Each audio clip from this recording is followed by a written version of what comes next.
Well, this is a spoiler for L-Gaim. Hello everyone, I'm Aiden, and I like to build things, and today I have another odd and strange thing from my collection that I wanted to share with all of you. Today we have the Aug, or if you're Japanese, you'd probably pronounce that OG. Whichever one works, it seems like it's kind of interchangeable, but yeah, so this kit is actually recent.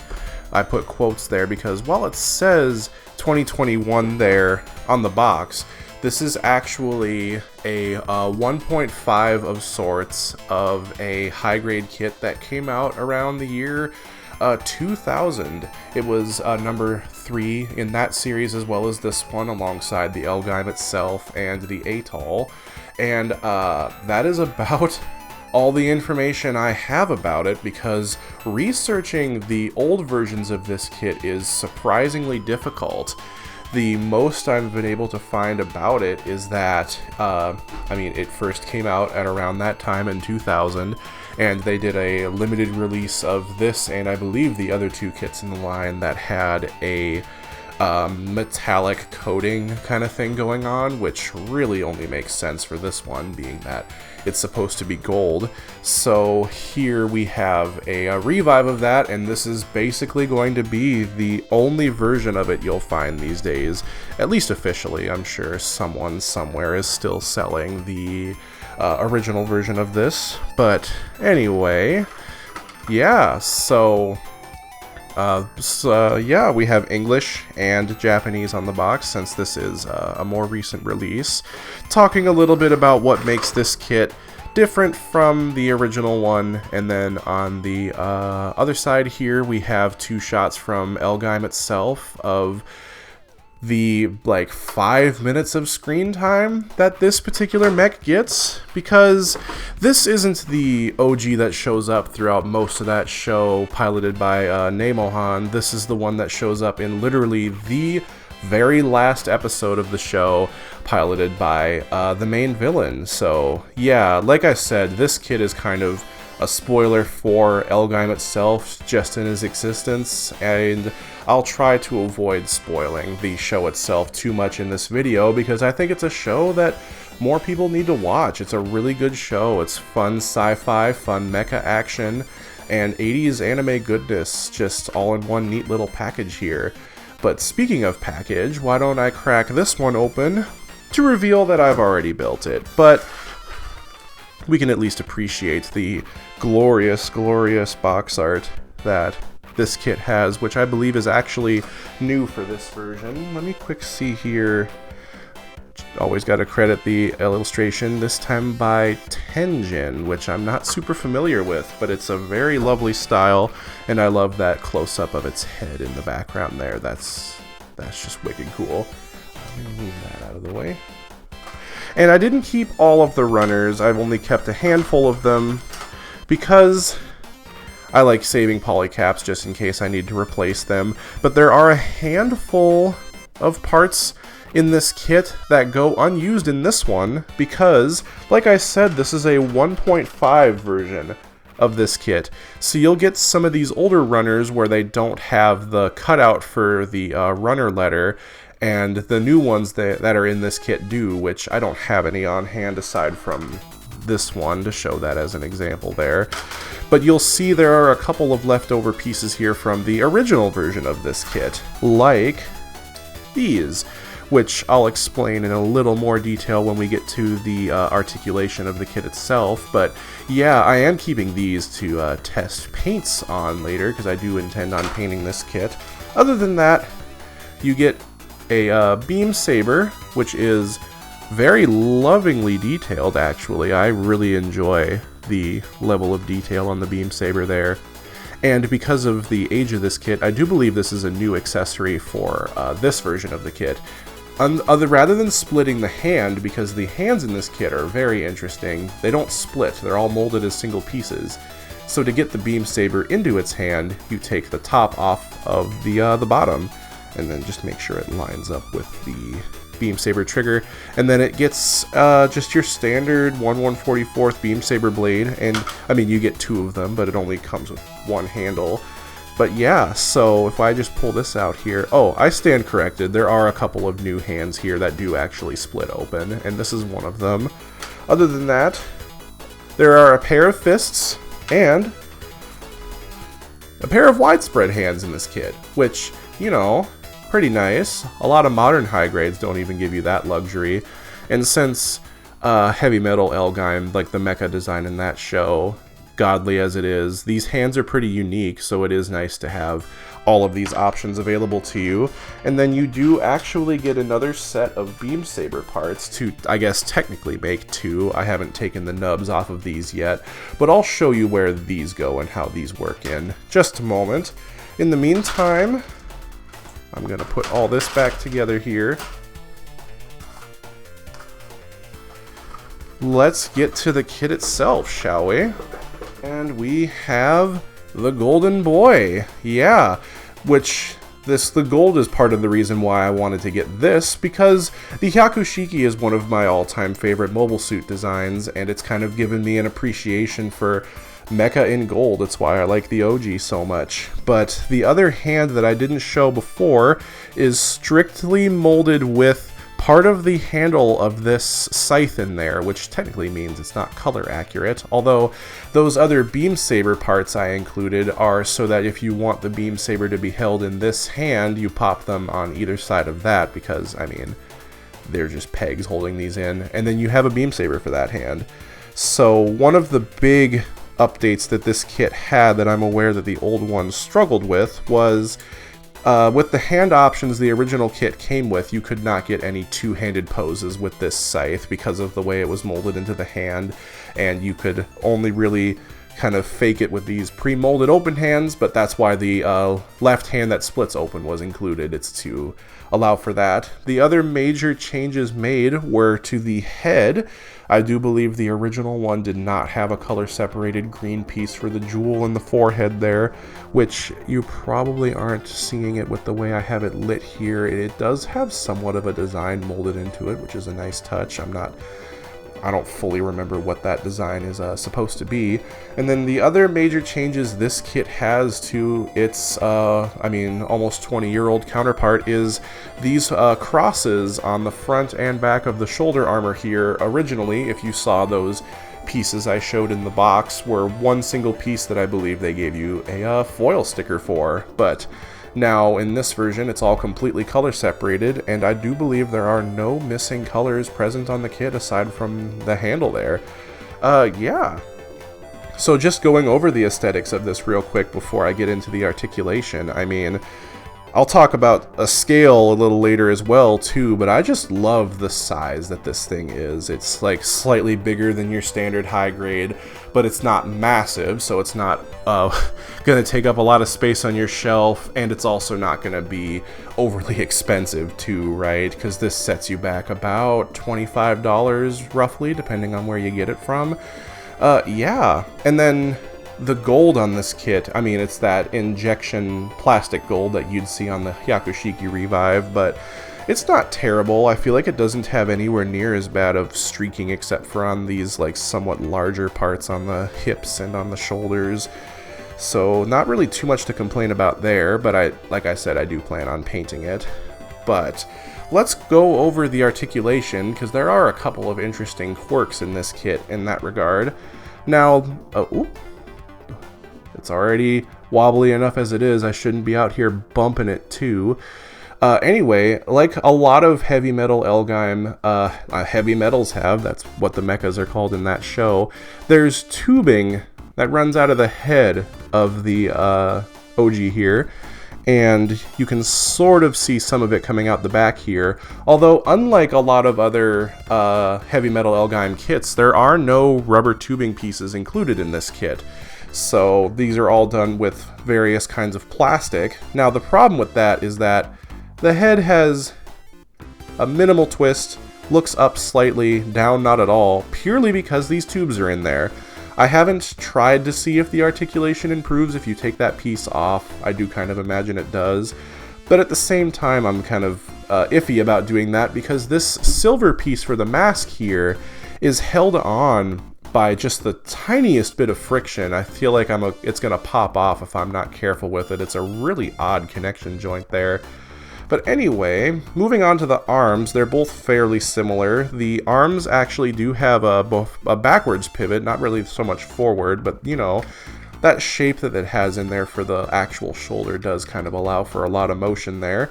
The shoulder pads are both about the same. They hinge on two separate places, which you can sort of see in there, and then they rotate like this. Now what's interesting about this kit is that I feel like they should be able to point almost vertically outward from this position just because of some of the poses that the normal version of the OG does, not necessarily this one, but the normal version of the OG in the anime kind of points them forward and angles them out slightly, but they're missing just a tiny bit of articulation to allow you to do that. You kind of have to like mess with the arm slightly to get, because this is a beam gun at the end of this thing, so that's why I would want to point it out that way. And then before I get back to the articulation, I want to highlight this detail in here. Both the normal OG and this version of it have this like detail in their design. It's a rack of laser sword or beam saber, whatever they call them in that show, handles in here. Now they're not separate pieces. This whole piece here is actually not polycap material. It's softer than the polystyrene that makes up the most of this kit, but you are intended to bend this into this position, and then that kind of stays in there. It was really awkward to put that in there, and it felt kind of strange to me that they would do this at all. And both shoulders have this bit of detail in them, so it's odd. It's very, very odd, and it makes me wonder how that's going to work with painting, because I mean, it doesn't move at all, but it's a different kind of plastic, and I think that's mostly just a holdover from the original version of this kit from the year 2000, when they were doing more kooky stuff like that in model kits at large, lest we remember the terrible, terrible original high-grade Dunbine. Anyway, there is a bit of a wiggle there in the shoulder, but no actual raise from the shoulder itself, so that is as far out as the arms can go up. Otherwise, they spin all the way around there at the bicep. You have less than a 90-degree bend out of the elbow here. However, one thing that these high-grade L-Gaim kits do to try and offset that is you have this extra bend here, which I think with this kit might be one of the worst out of these high-grade L-Gaim kits, because I feel like the L-Gaim itself definitely has a better bend out of that, because with that extra bend there, I mean, you're basically getting 90 degrees, and that's it. Not to mention, this shoulder armor loves getting in the way when you try to do certain things, so it can get kind of awkward to pose all this stuff. And then to finish off the arms, hands pre-molded obviously on a ball joint, so you kind of know what to expect there. They're not really limited by much unless you have something massive like the scythe in there. Moving on to the body again, there's a single, oops, come on now, this thing's a little larger than I'm used to handling, so I think that's why that keeps happening. There's a single ball joint up in the top here, which actually allows for a decent tilt side to side, but a tiny bit backwards and nothing forwards, like, yeah. So that's another sign of the age of this kit, is that it can't really do a whole lot there.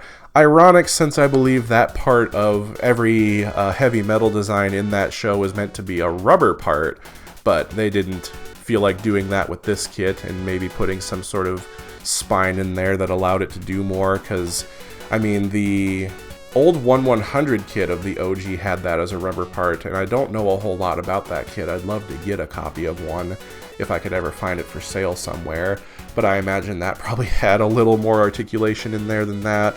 Otherwise, there's a single peg at the bottom that allows for a limited rotation just due to the shape of the armor down here.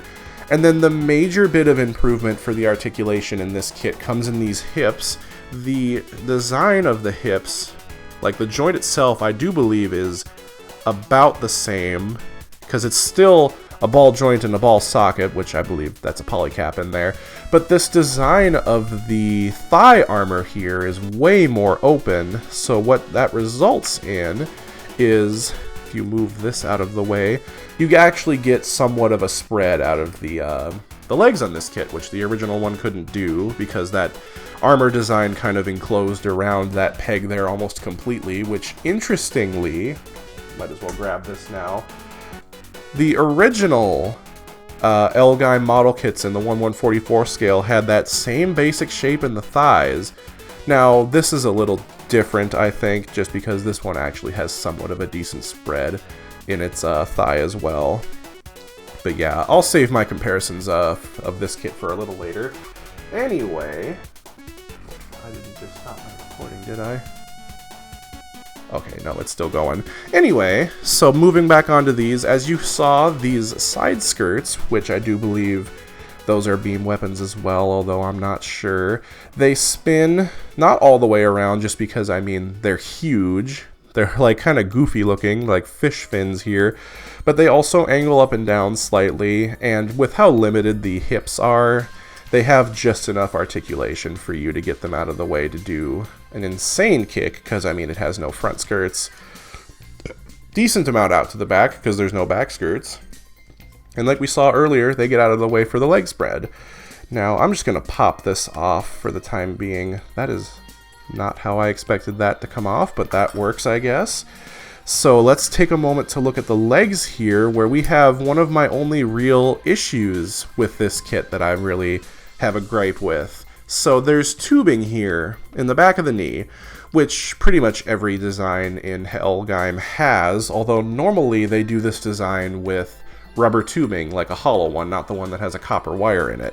This is the same kind of plastic that they used in the undersides of the shoulders there. So it is flexible, but it's not like polycap, it's not squishy like that, so it's really stiff. So this panel here in the back is supposed to move in and out.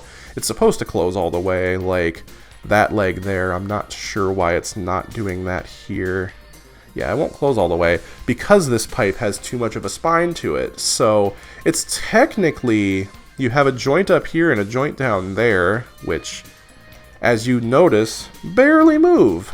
And this is as far out as that panel goes. Because these tubes are so stiff, that is the best you can get out of the leg bend, and that's kind of frustrating to me. At the very least, you do have a tab underneath there, which you get this included action base adapter for, which didn't come with the original kit because the action base didn't exist at the time. But I will say, so you take this tab, pop it in there, and it cradles around the sides there, and then you have a 3mm hole there. This action base adapter is ridiculously sturdy, so I can't complain about that. So the fact that the knees don't bend as crazy far isn't that big a deal, since I think I'll be displaying this on an action base when all is said and done.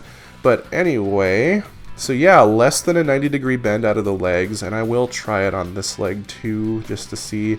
So I think that is the maximum you can actually get out of the leg, which is just slightly under 90 degrees. For some reason, this one wants to cooperate, yet this one, I don't know, something might be out of place. There we go. I think it was getting stuck somewhere in the thigh, but that's how much it's supposed to bend. But yeah, if that was just a plain hollow rubber tube, it would kind of eliminate that problem. And the other problem this has is that I believe these are supposed to be red, but they're molded on the same part of the runner that this is. So you need to paint these, and that might actually be a scraping issue because it rubs against this and this. But speaking of this part down here, we have one of my favorite things about heavy metal designs. You pull it out and then up, and you have this opening, which it does do on both legs, which is really just to reveal what little bit of inner frame detail this one would have, and there are actually tabs in there to help hold them in place, which is nice. And just for fun, I do want to mention that this detail on heavy metal designs are called the random slats. Wait, Stupid name. What? Stupid name. Oh my god. Yes, that's what they're called. I do not know why they're called that, but they're called the random slats. And honestly, because of how limited the leg articulation is, I don't think having them open really affects the bend all that much. Because if I tuck that in there, come on, this thing's getting jammed again. Oh, I think it might have come disconnected in there, actually. I should probably disassemble that and fix it. But yeah, because the leg arc bend isn't that great to begin with, you don't actually lose any articulation having these open versus having them closed. So that's fun. And then the last bit of articulation we'll cover here is the tripod feet, which is again another staple of heavy metal design. They have one kind of standard foot looking part in the front and then two struts out to the back. So the whole assembly rocks slightly, not that much. Again, twists slightly, not that much. Limited mostly by this piece of silver here, which I did forget to mention. These are injection silver parts, I do believe. Chroming that might be a fun thing to experiment with. I'm not sure. At the very least, chroming out the scythe here. But anyway, most of the foot's articulation comes from the toes themselves. The front one here has a pivot, because it's on a polycap joint in there, and you could actually fully spin that around if you want, which is kind of freaky. And then you can bend it downwards like that, and upwards barely a little bit, limited by the armor there. Otherwise, the back two feet are on their own polycap, or back two toes, I should say, are on their own polycap, which can bend all the way down like that. And as you saw earlier, these are on pegs, so they move in and out. The one problem I have had with these feet, though, is that when I go to set it on a surface, because of the way they're shaped, the front toe tends to do that, which looks a little strange. So that's another reason why I think going forward this golden gentleman here is going to be staying on an action base, because I think it's not a massive kit. I think now might be a good time to bring up my size comparisons. So I'll be putting it next to my usual stuff, my Figma, Nendroid, my 30-Minute Sisters, Alcacardi, and then other kits in its scale, which I'll just let future me, again, decide whatever ones I want to put there. So it's taller than, like, your standard Gundam kit, but it's not huge. But I feel like this size is just enough that it weighs down on those feet to keep them from laying flat, which is a little frustrating. I think part of it might also be the general shape of those feet. So yeah, another reason this is staying on an action base. Most of the time I have it displayed. But yeah, honestly, when I bought this kit, I mean, I was going to get this regardless, but I bought this off of New Type, and I was hoping to get the high-grade L-Gaim itself, but when I went to order it, it was out of stock. As of right now, it's still out of stock. I can't find it for sale anywhere, but that kit will be mine eventually.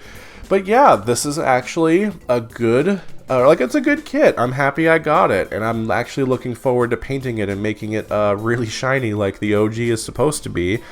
And again, I'll slap it down next to... This is not the same version of the OG, if that wasn't obvious. This is the standard OG. This is the original OG, I guess is what they called it. But fun having both of these together for sure. This one, obviously being an 80s kit, is missing all of its colors. This one really only needs panel lining for details like, which I forgot to mention, it has vents and this fun little thing right here in the chest. I'm not entirely sure what that's supposed to be, but it looks cool. So yeah, so that's pretty much all I have to say about this, is that if you've heard anybody say anything like about the limited articulation or the posing options with the scythe, they're most likely referring to the original version of that kit. Because I know Kakarot 497 did do a video on the metal-plated version of the OG here, and that kit, like, on its own is definitely not worth buying, but you can't find it anymore. You're going to be finding this one if you go looking for it now, and if it's a design that you like, or if it's from, like, if you want it just because it's from L-Gaim, you're going to be in for a treat with this one. It's not a perfect kit, but it's a really great one, and it's a really interesting one if you're used to building Gundam stuff or more normal-looking mecha. So yeah, I can't recommend it enough. I think more people should have, like, this kit, just like the rest of the L-Gaim kits, although not the L-Gaim itself. I want to get one. Stop taking all the stock, everybody. I need to have one myself. But anyway, yeah, that's pretty much all I have to say about this one. It's another banger here, and another niche banger too. Now, normally at this point in the video, I would be mentioning what I want my next video to be about, but actually I'm doing something a little different here right now on my Discord server, which if you're not a part of it, I will try to link it either in the description or a pinned comment. I'm running a poll to have my audience choose what my next live stream and review video is going to be. I have the Master Grade TV version of the Wing Gundam, the Master Grade Hyakushiki 2.0, and the Real Grade RX-78 2.0. All three of them are options I'm willing to do a live stream and review video on as my next video on the channel. So if you'd like to see one of those in particular, feel free to join my Discord server and leave a vote. And if you're gonna join it, might as well stick around for the friendly Gunpla and Plamo discussion. I'm trying to get that community growing alongside this YouTube channel here, so there will be more fun stuff to do in there in the future for sure. But yeah, thank you all very much for making it to this point in the video and for watching my videos in general. It really does, it means a lot to me. So you have a good afternoon or a good evening, or hell, a good morning, whatever time it is for you when you're watching this. I'll see you all in the next video.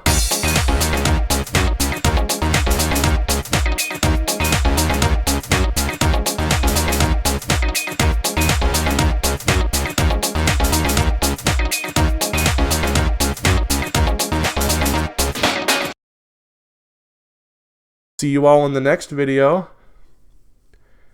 I had something else in mind to say after that and lost my train of thought, so yeah.